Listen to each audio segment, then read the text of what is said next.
Hey guys, thanks for joining me for this 27th episode in Season 2 of Good Questions with Cameron Dole. Special guests for this episode include actress and podcaster Erika Alexander. We'll also visit with Gio Benitez about the new series I Survived a Crime on A&E Wednesdays, 10 Eastern, 9 Central Time. We'll also talk with Jon Huertas. Season 5 of This Is Us continues on, which airs Tuesday nights at 9 Eastern, 8 Central Time on NBC. And our final guest will be Suneel Gupta. Got a new book called Backable, The Surprising Truth About What Makes Someone Take a Chance on You. Of course, if you would, please take the time to subscribe, drop a like, comment, leave some feedback, and share with your friends. Well, to start things off, today is National Margarita Day because, well, why wouldn't a random Monday in mid-February be National Margarita Day, right? Well, in honor of the holiday, a new study ranked all 50 states by their love of margaritas based on Google search trends. Now, the 5 states that love margaritas the most: New Hampshire, Maine, Colorado, Missouri, and Tennessee. And the 5 states that love them the least: Utah, North Dakota, Montana, Michigan, and South Dakota. Also, another survey found that 15% of people say they only drink margaritas on vacation. 5% always get really bad hangovers from the mix of sugar and tequila, and 3% judge people who order frozen margaritas. Well, our first guest is actress and podcaster Erika Alexander. We'll be talking about the podcast Reparations, the Big Payback. First off, Erika Alexander on the line. Erika, thank you so much for taking the time to be on the show.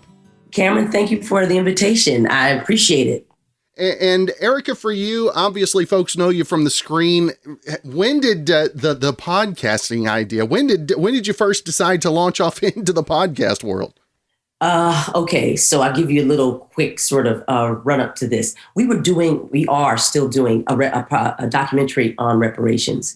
And during that time, someone approached us and said, hey, would you guys be interested in doing a podcast? Maybe as something that can come out sooner because it takes so long to do fund and also create a film. We thought that would be great. And we'd learn, be able to talk to some of the people that we met and, throw out the idea of reparations in a unique way, because film is so shallow compared to the depths that podcasting can go. So we thought we'd take it on. When I tell you, that was the easy part, was thinking about it, actually doing it.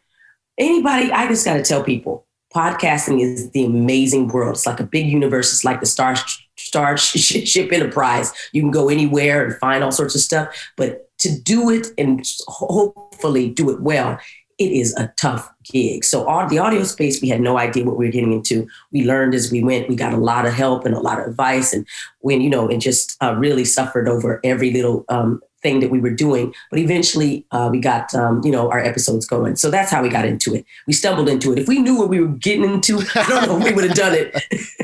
I know what you're saying. Hey, I kicked one off about 6 months ago, and I've been so many times I've been at the point where I'm just like, okay, I'm done. But what is it? What is it that keeps you going with the podcast? Is it the subject material that just keeps you motivated, if you will?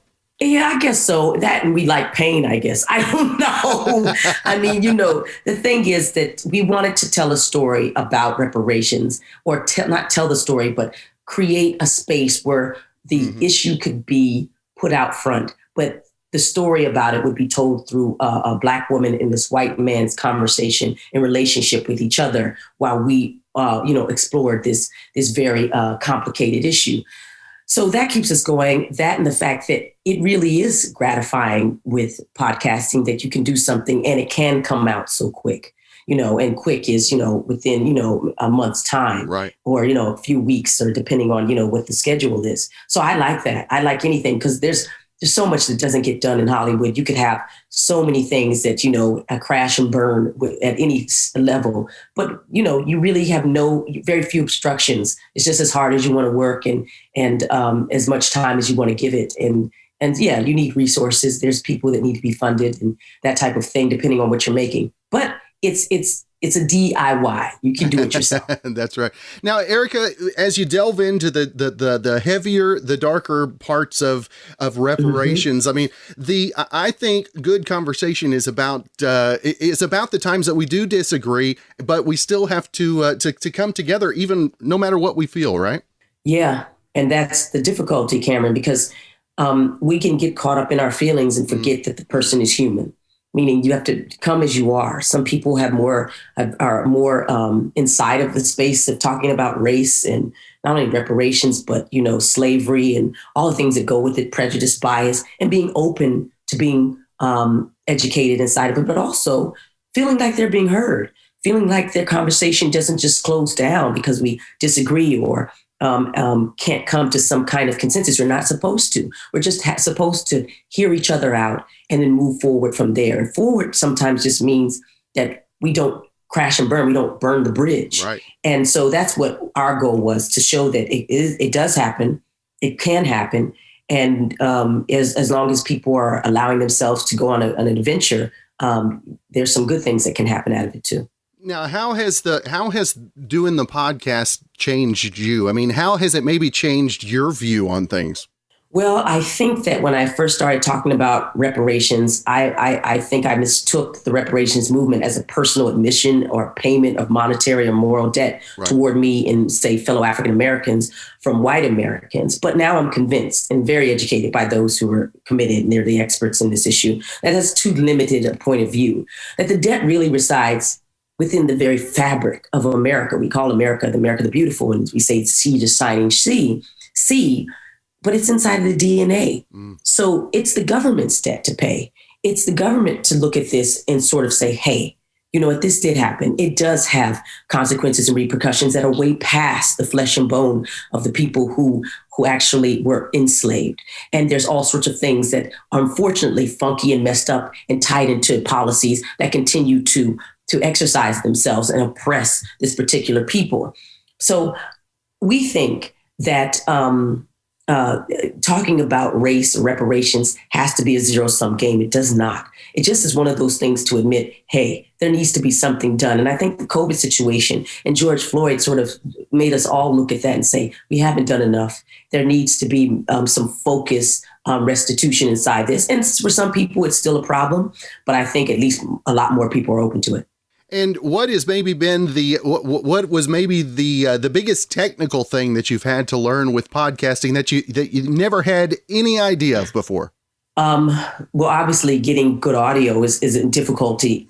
I'm sure difficult at any point. I do understand the idea of collecting footage and conversation interviews is tough because, for my film and television background, the audio space is even more tricky sometimes, depending on people doing on their iPhones and that type of thing, but also how to structure a podcast. What goes first? How are we going to come at this? Can we have fun inside of it? To not forget that people are listening, and like a good song, it needs a hook every now and then to, say, hey, we know you're there. And our goal, Cameron, was to act like we weren't in a podcast, to say, hey, let's go, like we were just opening the door to some big wide world of reparations and then walking through it and hearing like, hey, from the saloon, that's happening, or from this, that's happening. And then every now and then gather our thoughts together. So trying to figure out how the tone was a very difficult thing, but also making sure that we do realize that people are listening in a very deep way. So it's tough. It's tough. And again, the podcast, Reparations, the Big Payback. Erika, I not only want to make sure everybody knows where to get the podcast, but where they can follow everything you got going social media wise as well. Oh, thank you. Well, colorfarmmedia.com. You can go there and please join, and we send you and every now and then something that tells you what we're doing at Color Farm Media. Also, I'm at Erika Alexander the Great on at Instagram, and Alex the Great on Twitter, and Erika Alexander everywhere else. And that's Erika with a K, with a hard K, y'all. Erika Alexander. Yes. Well, Erika, thank you so much for your time this morning. I'm going to go check out the podcast this afternoon, and hopefully we can have you back on and visit again. Oh, I would love that, Cameron. And I forgot, people can listen to the podcast wherever they listen to their favorite programs. And we're on the Black Effect Podcast Network. So thank you. All right. Well, Erika, hope you have a great rest of your week. Yes, you too, Cameron, and thank you for the invitation to come and talk with you.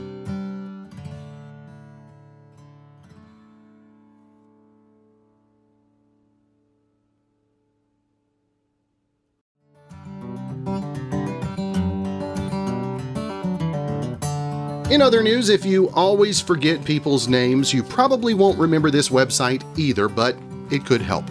Flowingdata.com. They have a tool that helps you guess someone's name. All you need to know is the first letter of their name and the decade they were born in. When you enter those two things, it spits out the 20 most common names for people born that decade. And it also tells you how likely each one is. For example, if you're a man born in the 80s and your name starts with B, there's about a 50% chance your name is Brian, Brandon, or Ben. Or if you're a woman born in the 90s, there's over a 40% chance your name is Brittany, Brianna, or Brooke. Now it's fun to play around with, even if you don't need to remember someone's name, just Google Flowing Data Name Guess.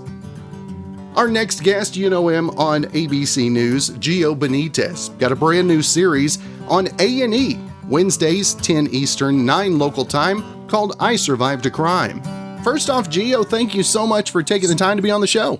Oh, thank you, Cameron. A pleasure. Now tell us, if folks haven't seen the trailers, the previews, all that, I Survived a Crime. Obviously, it's kind of in the name, but give us a little insight into the new series. Yeah. So, I mean, in this show, you are going to see not just what people went through, right? This is the moment when they are victims, right? Mm-hmm. When you're seeing them go through something horrible with all this surveillance camera video. But what you're seeing is them become survivors, strong survivors. And that is what's so fascinating about this show, is because you see exactly what they went through, but then you realize, wait a minute. There's something else on the other side of this. We can talk now about what it is that they're feeling and how they're healing and going through this and what they're thinking now. And that's what's so special about this particular show, is that, yes, you're going to see some scary videos, but I hope, and this is what the survivors themselves hope, is that their message inspires people who are going through tough times themselves and say, you know what? I'm going through something tough too, and I can get through this. And really the show highlights the strength and resilience of the human spirit. And in the times that we're living in, Gio, obviously a feel-good story, those are welcome, right? Oh, absolutely. Listen, anytime people can survive something, especially now, that is a win. And I think that's really why I wanted to do the show, because this particular time that we're living through is a hell of a time, right? You've got the pandemic going on. Mm-hmm. People are going through such tough times. So they won't necessarily go through a crime like this, but whatever it is that they are going through, they can look at this and say, oh, you know, that person went through something really, really tough too. They got out of it. I at least now have the hope that I can get out of it too. Now, Gio, obviously folks know you from news coverage. Does doing a new project like this, I Survived a Crime, does this kind of reinvigorate those inspirational, the inspiration or the motivation each day, if you will? You know, absolutely. But listen, I am really obsessed with survival stories, Cameron. Mm-hmm. I think that survival stories are just so fascinating. I mean, just on Good Morning America this morning, I was talking about, you know, that plane, that engine mm-hmm. that blew up in midair as the folks were going to Hawaii. You know, and everybody survived. Everybody on the plane survived, 231 people. And then everybody on the ground survived when those giant pieces of metal came falling down. So I think that anytime that I'm talking about survival, I think that that's particularly important to me. And in working on the new series, I Survived a Crime, how did covering those stories, how did that affect you? Maybe was there any change that you noticed in yourself as a result? Yeah, I mean, look, I started asking myself, what would I do in a situation like this? And I think a lot of people ask themselves that question too. What would I do as they're watching that show? And I got to be honest and tell you, I have no idea. I have no idea because we know what law enforcement suggests. And we're going to tell you that, by the way. You're going to see what it is that people did, why they did it, the whole thing. But then you're also going to hear what law enforcement suggests that you do. And that's very important because law enforcement statistics show that people survive when they follow that advice. But even knowing that, I think when you're in a situation like this and you're just caught off guard, you know what happens. Your mind just starts taking over. Other things happen. And who knows how you react. And I think that's what you're going to see in this, where people did things that law enforcement didn't necessarily agree with. And then they talk about that. They say, oh, well, this was pretty stupid, or this was whatever it was. They'll talk about that. But they just really had no control because something else took over. So that to me is what I've learned. I just sort of like asked that question, do I know what I would do? But at the end of the day, I think that what the show proves is no matter what, we have this human instinct to survive. So what I do know is that I'll do everything I can to survive. I'm going to trust myself. And being in the news realm, what has been the hardest thing in 2020 that you had to take on that you'd never done before? Well, all of this new show with A&E and my new role at ABC News as the transportation correspondent, these are all things that I had to take on that were new that happened during the pandemic. I was hoping to meet with a lot of people in person and take a lot of different courses and learn different things. And that obviously didn't even happen. So I had to teach myself quite a bit.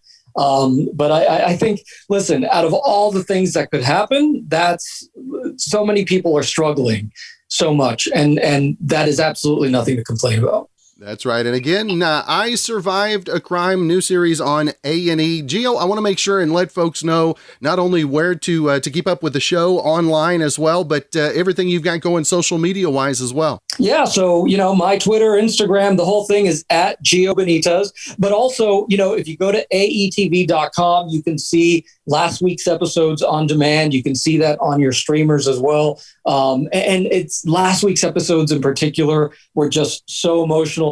This week's episodes, Wednesday night, 10/9 Central, also equally as powerful. That's good stuff. Well, Gio, it is always great to visit with you, my friend. I hope you have a great rest of your week. Looking forward to the new series and hopefully catching up again real soon, my friend. Thank you, Cameron. Really appreciate it.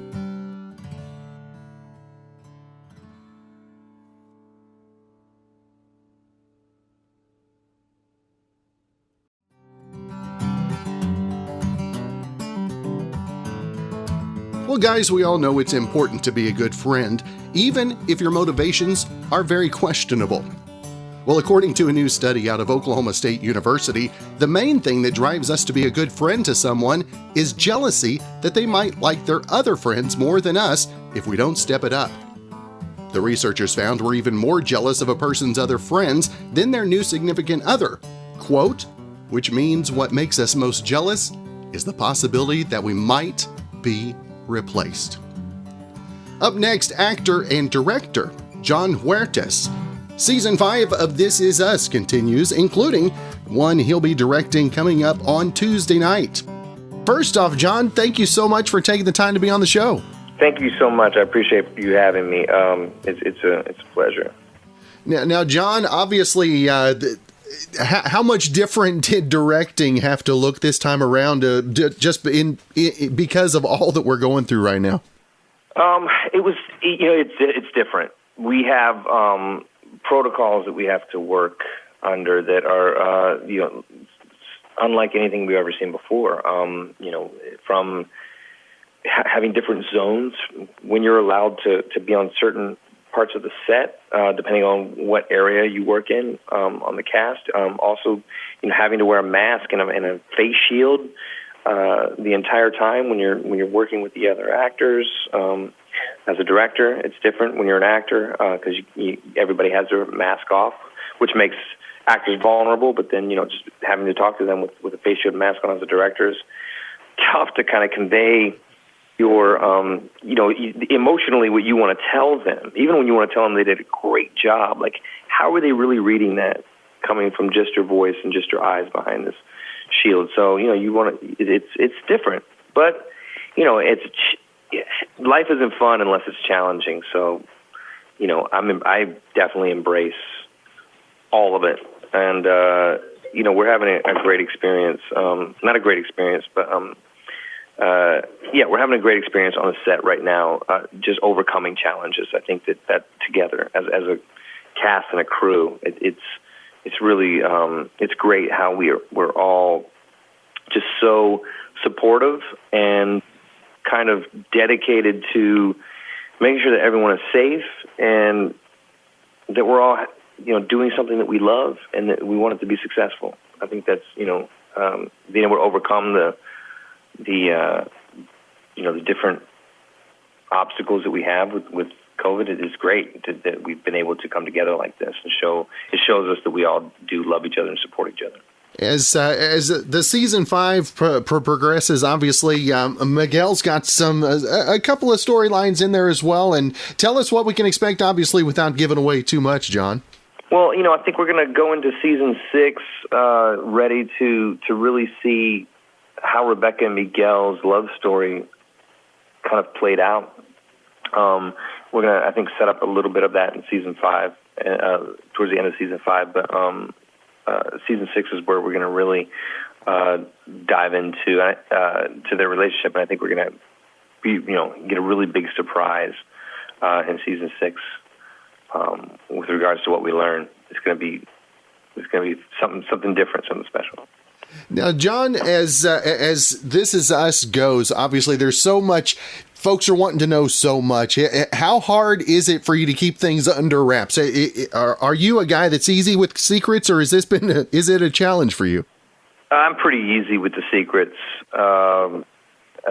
It's before I was an actor, I was in the Air Force with the top secret security clearance with nukes and stuff. So, I learned back then when not to, tell people too much. So, I just have this alter ego called No Spoiler Man.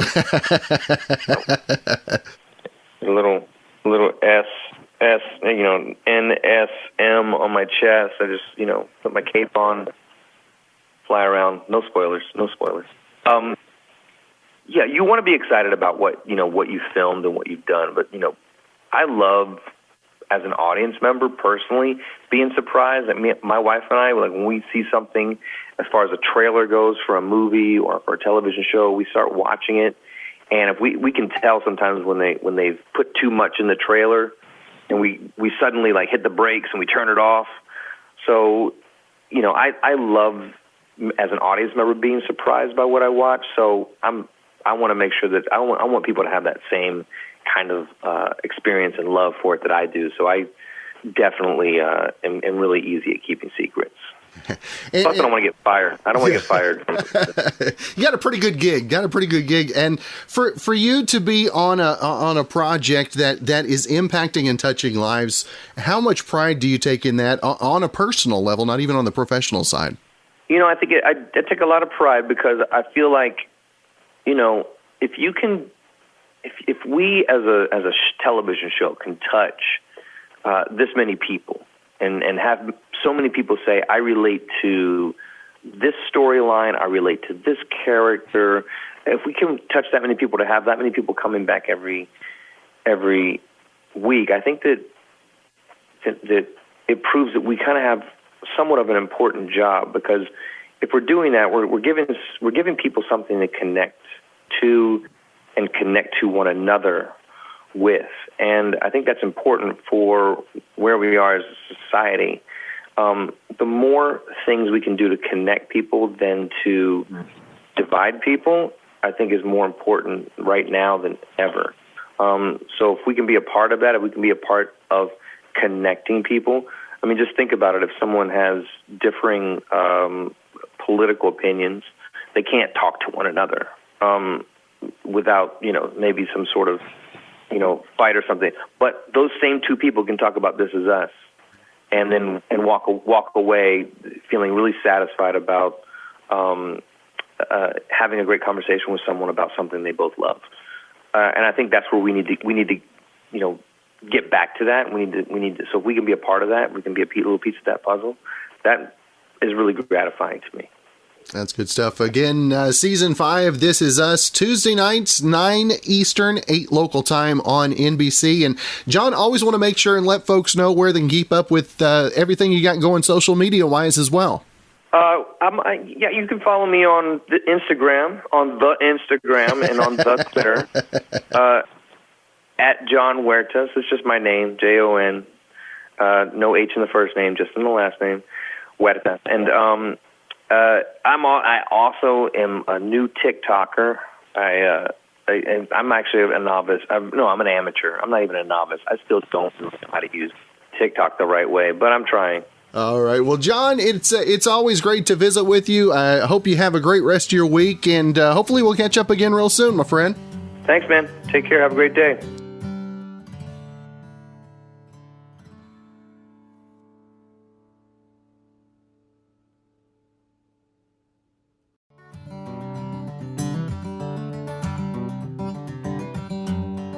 Well, Disney Plus just added all 5 seasons of The Muppet Show, along with a warning about possible offensive content.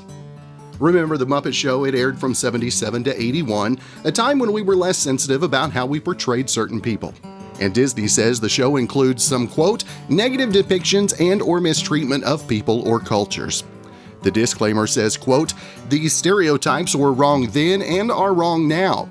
Rather than remove this content, we want to acknowledge its harmful impact, learn from it, and speak conversation to create a more inclusive future together. Now, they didn't give any examples of the questionable content.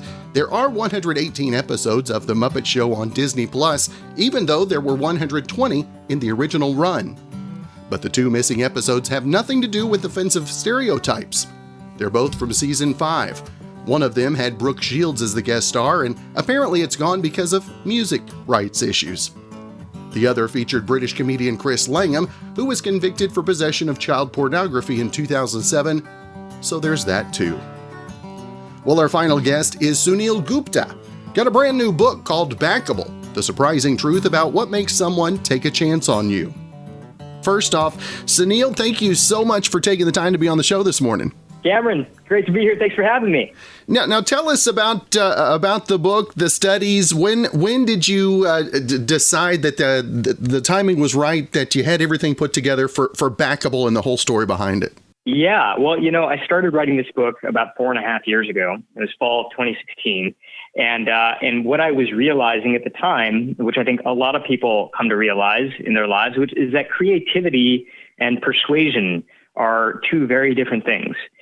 You could have a great idea, you could have a great project in mind, you could be a great candidate for a job, and still be dismissed. And what I got fascinated by was, who are these backable people who tend to go into the room, and even when they're not necessarily the most qualified or the obvious choice, they tend to mesmerize us. We really want to rally around them. And I wanted to understand, what is this mysterious it quality that they seem to have, and can it be learned?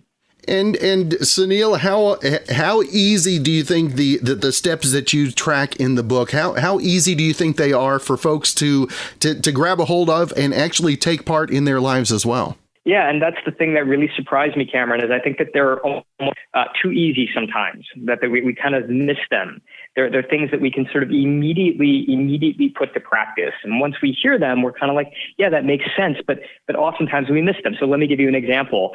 One of the things we talk about in the book is that when I was starting to write this and I was spending time with backable people from all walks of life, from Oscar-winning filmmakers to celebrity chefs to iconic founders, one of the things I assumed is that they would all have a certain style of communicating.